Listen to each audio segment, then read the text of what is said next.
thank God no one watched the last video. If it isn't doomy, nobody cares. I do feel a little responsible to cover this because they made new expansions for Heretic and Hexen. Because of course they did. It's Nightdive, and it's two easily modded id Tech games. Heretic and Hexen released together because Hexen was kind of a sequel to Heretic, you know, Hexen Beyond Heretic, in the way that if you go beyond a pretty face, eventually you end up in an asshole. So consider this video coverage of all the Heretic and Hexen expansions not yet covered on this channel, because I played the hell out of this thing. We got Faith Renewed for Heretic, Vestiges of Grandeur for Hexen, and you know what? I'm throwing in Death Kings of the Dark Citadel, the one I didn't do for the original Hexen video, because fuck Hexen. So periodically while I'm going through these, I'll be updating you on my progress through Death Kings, the extremely important expansion for Hexen from 1996, which I played on the hardest skill because that's how we did Hexen. This time though, I'm going in with the fighter because I enjoy not having a ranged weapon while dealing with extra fast and deadly chaos serpents.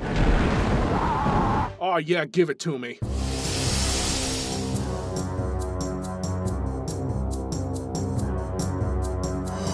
So, about Heretic, what I didn't realize is that Nightdive, for reasons I'm trying really hard to understand, updated the gameplay. Sorta like they'd done a little bit with Quake 2, except way fucking more. Enhanced levels, enhanced items, enhanced weapons, and enhanced enemies. Oh, and of course, the soundtrack has been completely redone for both games by Andrew Hulshult, who I imagine Bethesda has locked in a basement somewhere for whenever they need a MIDI soundtrack modernized. It's fine, it's very synthy compared to the Doom stuff, but Heretic and Hexen had very different music from Doom in that it wasn't all metal covers. There's something to be said for game preservation, and if you want to play Heretic, turn all of this shit off. It's on by default. You have to press tab in the difficulty selection screen to turn it off. To give you an idea of how this messed with me, I didn't know they were rebalancing the whole game. Here I was, striding into Faith Renewed like I own the place, playing on Black Plague, and stuff just felt off. I played the expansion first, not knowing that they'd done anything with the original levels. I mean, I've played those. What could have changed? For one thing, the bow is slower. That hit me.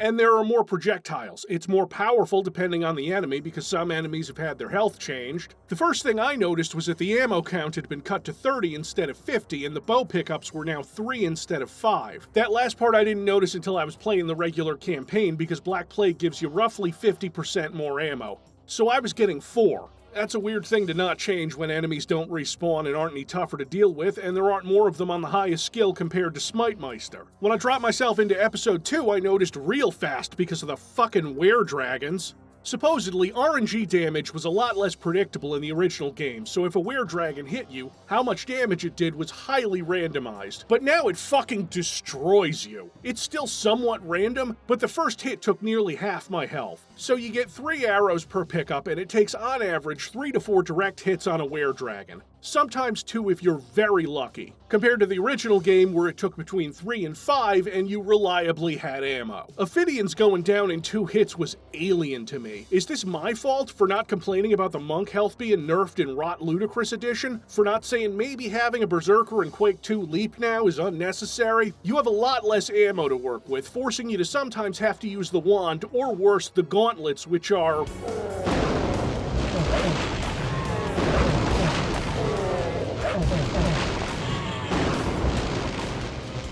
The pull's a little ridiculous now, right? The wand shoots faster, the damage has been upped on a bunch of attacks, and enemies in general go down easier. All of this remastered gameplay doesn't really feel like Heretic. It feels like a Heretic gameplay mod that somebody made that makes the gameplay a little less sloggy and more like Doom. Like a fan creation to fix the problems the game has. Because it is. Most of these changes are from a mod called The Wayfarer's Tome by this fellow here, not Jabba, who also contributed the secret levels to the new episodes for Heretic and Hexen. We'll get to those. Hey, listen, I'm fine with you guys making your enhanced version. But maybe don't make it the default when booting up the game, and definitely don't hide the original game that you're remastering over here where I have to look for it. Why should I have to look for the fucking game? The level enhancements range from subtle things that I really like to distracting modern Doom mod stuff. Like Episode 1, barely touched when it comes to redetailing everything. There's a lot of new textures that fit in well and make the visuals pop, which is good, because the original game had about 24 textures in it that got reused a lot. Then there's stuff in Episode 2 that looks so different from the original game that I don't really see the point. The Ice Grotto changes the Iron Lich fight at the end from a big room with lights to a completely pitch black room, and I don't really see why. They added in an entire area at the exit for no real reason. The new levels also up the monster count in a game that had a pretty high monster count to begin with. So in an effort to make the game less of a slog, they made the weapons hit harder, but also added a bunch more monsters in the enhanced levels so that you'll still be spending that extra time fighting monsters. Certain levels, like E5M3, Key, look like they've been redesigned from the ground up. I don't know why this was done other than to maybe make it look a little closer to Hexen's more detailed levels. Or they just wanted to do it for shits and giggles. But when you start completely changing the combat encounters, I don't know, it just feels off-key. Actionable pun detected. And you stole it from Carmageddon. Yeah. And if you go into E4M1, that fossilized fucking troll job with a Molitor placed inconveniently in the third room of the map, well, they moved it so that it'll teleport over here and you can telefrag it. That's more convenient and a change I don't mind because that sucked. That was really unpleasant. I promise you, people are not buying remasters of games to play new versions of them that aren't the original, so having this stuff be on by default, no, stop it. I'm not saying all the enhanced stuff is bad. Having Heretic's Fire Mace be more useful is welcome. Giving the Cleric and Hexen a shield that can stun enemies into a state where you can one-hit them with the mace is great, and actually significantly improves the flow of combat in that game because fuck Centaurs. Being able to visit the hub level and change classes on the fly? Kinda cool. As far as I can tell, Hexen didn't get hit with the modern Doom level ray that they used on a bunch of the Heretic levels. They did add full-motion cutscenes that they remade based on the ones that I didn't know existed, which shipped with the PlayStation version of Hexen. And he shall journey into the realms of the dead, and contest with the forces therein, unto the very gates of despair. But whether he shall return again to the world of light, no man knows. Damn. Damn. Damn. Damn. Damn. Death Kings didn't seem to be changed at all, but I've only played through that once before in my life because, you know, Hexen. So let's check in on my playthrough of Death Kings and see where we're at.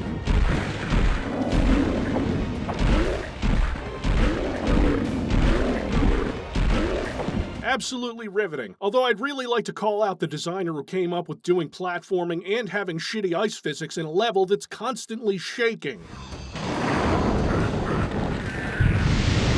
Yeah, fuck you.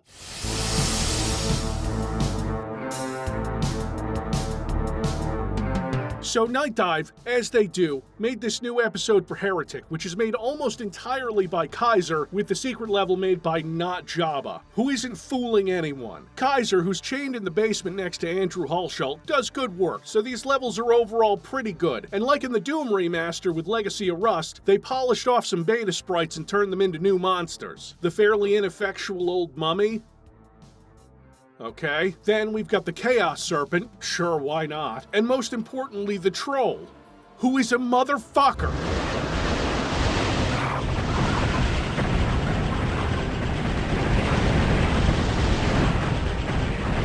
He's fast, like he uses the Molitor's charge attack and has the most health of any non-boss monster, so aggressive that after he kills me, he goes after another troll at light speed.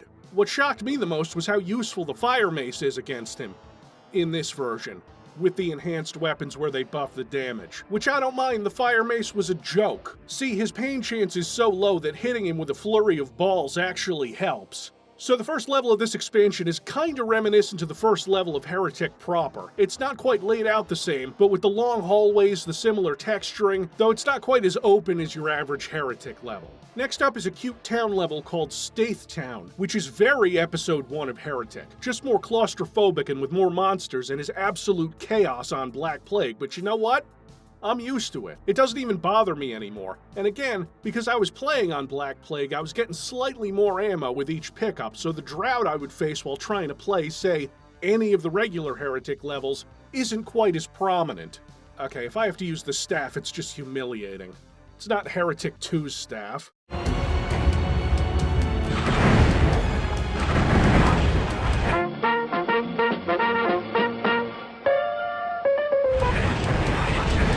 Oh, come on! I wouldn't say it's harder than the Shadow of the Serpent Riders episodes. It gets brutal later, but for right now, if you've played Heretic before, this shouldn't be much of a challenge. Tomes of Power are pretty common. As chaotic as it is, this level is one of my favorites of the episode. It's got a weird Heretic cute feel to it, with primitive locations in this little town. Things really start ramping up in the next level, Crimson Palace, which lives up to its name by being extraordinarily red with textures that are mostly new. The monster count goes up, again, with nearly 200 in this one. More Iron Liches, though their health seems to have been significantly nerfed.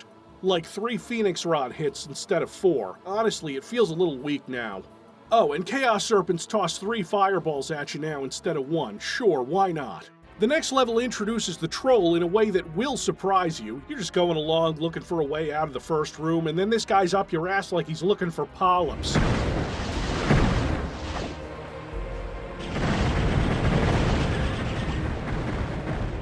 And then nothing else really stands out. Level is fine, like there's one little pit trap that's kind of a pain.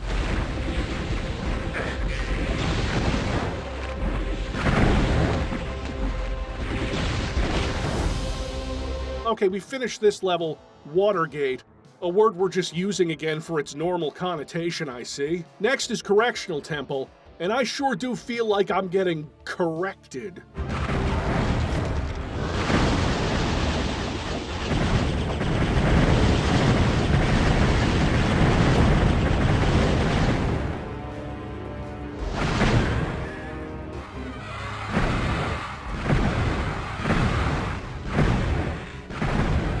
Alright, I think it's time to check in on Death King, see how things are going there.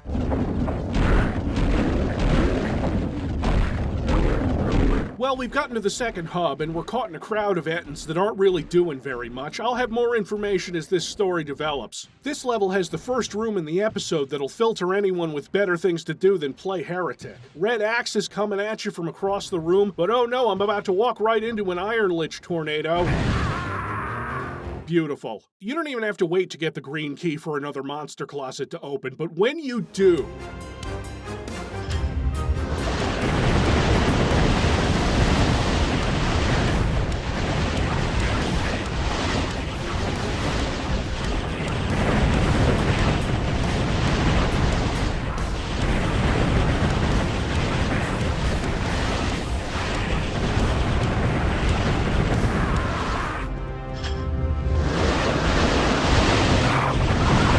Oh, is that the blue key? I'm just gonna burn everything.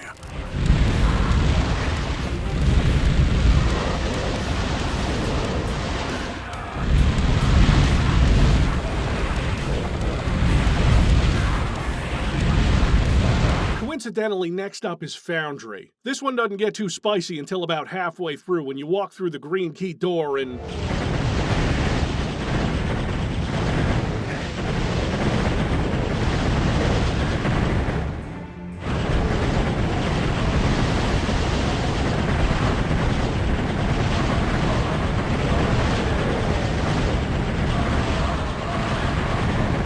Welcome to the first room I needed a ring of invincibility for, because every switch in it opens a monster closet. But hey, one of those closets doesn't have a troll in it. Eye of Despairel is next, the penultimate level, and again, being placed like that in the episode means it's going to be the most difficult. I still really like it. The visuals, the layout, the encounters, all shine better than the rest of the episode in my opinion. I'd complain about getting mobbed by 2 Molotors at once, but after episode 5 throws 8 of them at you, it seems quaint. After that, the game lets up for a while.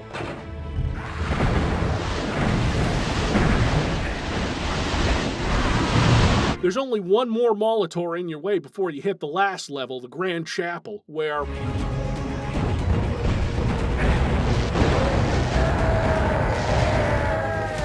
It's just Despairel again, and I've saved up so many rings of invincibility and tomes of power that I kinda just cruise through it. And there we go, your faith renewed after slaughtering thousands more minions of Despairel.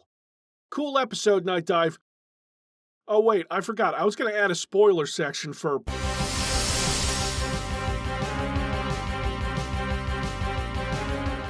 rocket plane is a heretic slaughter map, and the first time I really questioned playing this on Black Plague. It opens by tossing 3 Molotovs at you, but I didn't fight them in that arena because that shit wasn't happening. So I run to the teleporter that they can follow me through, and it brings me to this enormous lava-drenched, explosive-filled void nightmare. It's very pretty to look at, but once you fire a shot and wake up the monsters...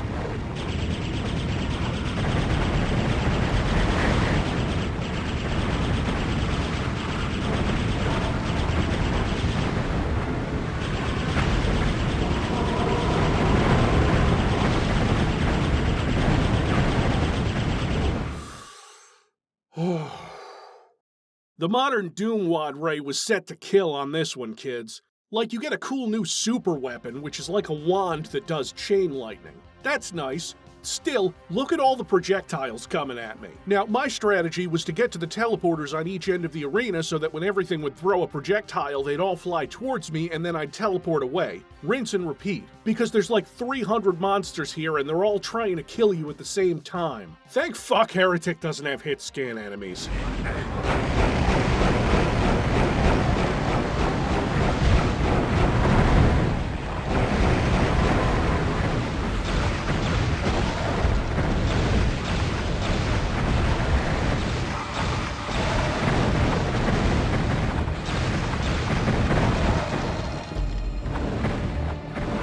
After that, you're taken into a much smaller room that spawns mummies consistently, 6 at a time, and 2 Molotovs, and it's rough. If they were going to make something harder than any of the previous levels in like episode 4 or 5, they succeeded.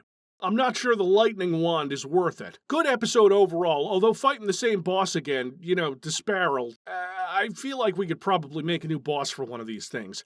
Done with Heretic, though. But before we go, let's check in once more on Death Kings of the Dark Citadel. We've reached the sewer.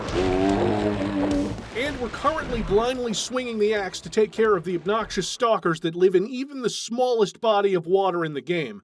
It's exciting stuff, I'm being told.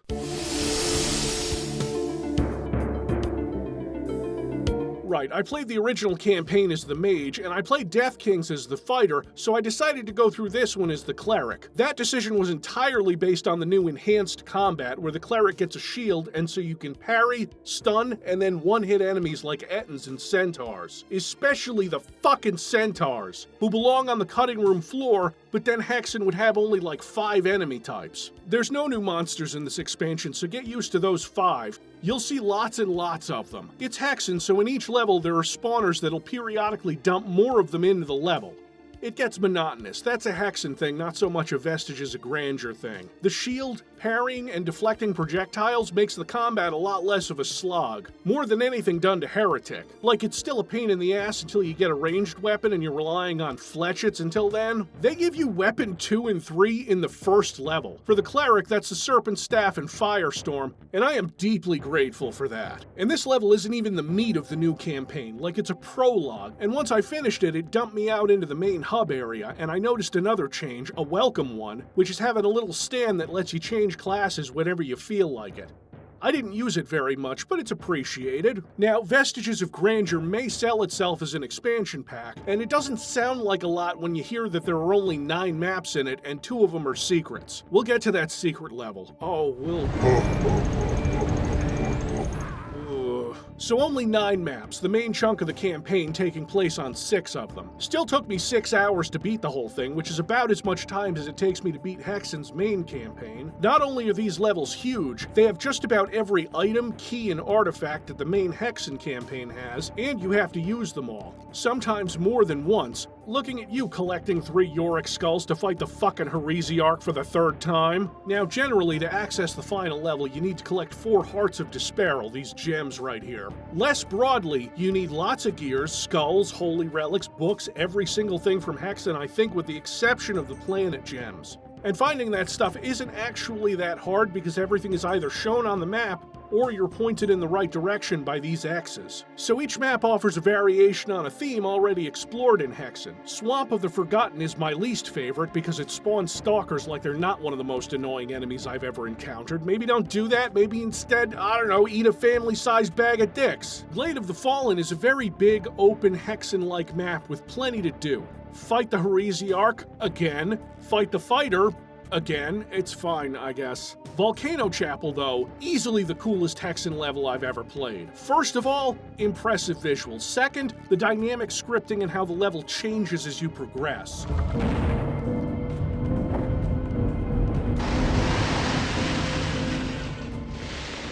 The chapel fills with lava and, unfortunately, has another heresiarch fight. Don't tell me I'm pronouncing that wrong. The heresiarch. Third, unlike other levels, especially in earlier campaigns, the rooms aren't so stuffed full of monsters that you're too busy holding down the fire button to notice how cool this dungeon is. It's not over-detailed or overstuffed with monsters. And Frozen Sanctum is fine. It generously doesn't use the terrible ice physics too much. This campaign is the most fun I've ever had playing Hexen. It's been designed with 30 years of hindsight, sure, but remember, I hate Hexen. Fuck Hexen. But I'm not having a bad time. Like, it still gets sloggy in the swamps and the glade because it's not Hexen if there isn't a script running to repopulate the areas with Ettins. We've still only got one.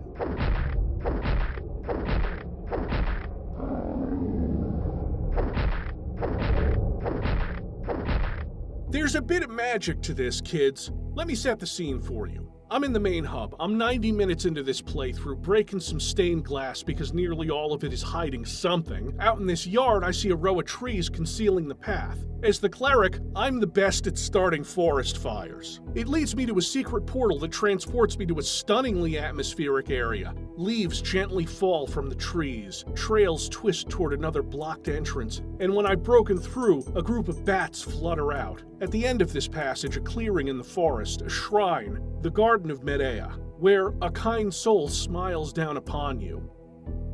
And gives you 12 dark servants? I'm not sure if this is the Greek mythological figure. This stone carving here is like, I don't know what's going on with the face. This isn't a result of the modern Doomwad Ray. It's not that much more detailed than a Hexen map normally would be, with the exception of the tons of holes in the forest cover. Most of the detail and atmosphere comes from the lighting and the placement of world objects. It's just this small, tiny bonus area with deliberate pacing that makes you feel good for finding it. It lets itself breathe instead of spawning 10,000 fucking centaurs and succumbing to Hexen's worst impulses. I was able to go in and appreciate what I was experiencing without the overwrought...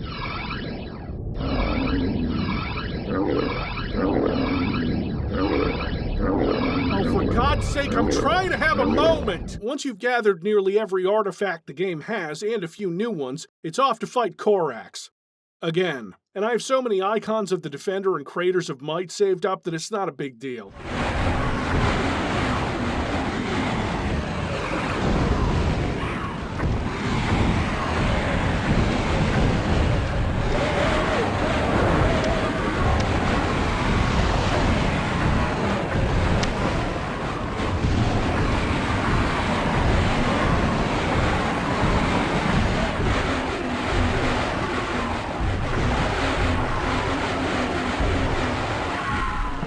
There, he's dead again. Simple. Oh, hold on, I'm getting an update from Death Kings. We're in the third and final hub now, and they've made some kind of incredibly irritating water teleport situation in this room. A bold move for the level design team. No, I'm sorry, I'm getting word now that it is not a bold move, and I only heard half of someone saying bowel movement. So you'd be surprised to learn that almost none of the puzzles require you to hit 8 switches scattered around the world.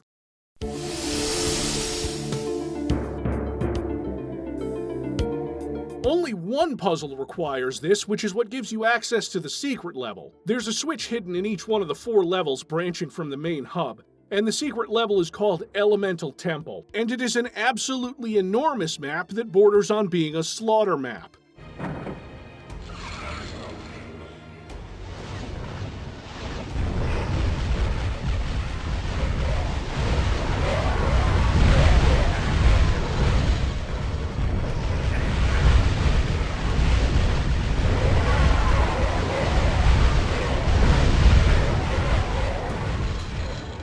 It's as long as a regular hub in Hexen. It was hit by the modern Doomwad Ray at the curse your entire bloodline setting. Look at this motherfucker. Look at this absolute unit. There's hundreds of enemies in waves, 2 wyverns, 3 enormous sections you have to clear so you can get a pair of wings that will let you fly through the air section to exit, and of course another goddamn heresiarch. Enough, it has never been fun to fight. stop-and-go bullshit, and also the single most irritating platforming section ever put into a video game. Okay, maybe not, but you try doing this. You're supposed to get up here and grab a mask that'll open a super secret with goodies in it, but you have to do it by jumping between single tiny little glitter platforms, which is bad enough. The platforms that aren't glitter, oh, they have a wind effect on them. Yeah, so I didn't fucking attempt to get that mask there. Didn't even know it was all the way at the top of this until I got the wings and flew up there. The entire point of this level is to get the wings, because then there are secrets on the other levels that you can access now. And that tickles me right in my Metroids. If you're gonna do a secret level, you might as well do one that goes all out. It's a challenge level, and it certainly lives up to that. Still not as hard as the one they put into the Heretic expansion, but I chalk that up to being a cleric and having the Wraith Verge. I'll talk shit about Hexen all day, but the Wraith Verge is so good. Well, wait, I'm being told that we've almost finished Death Kings,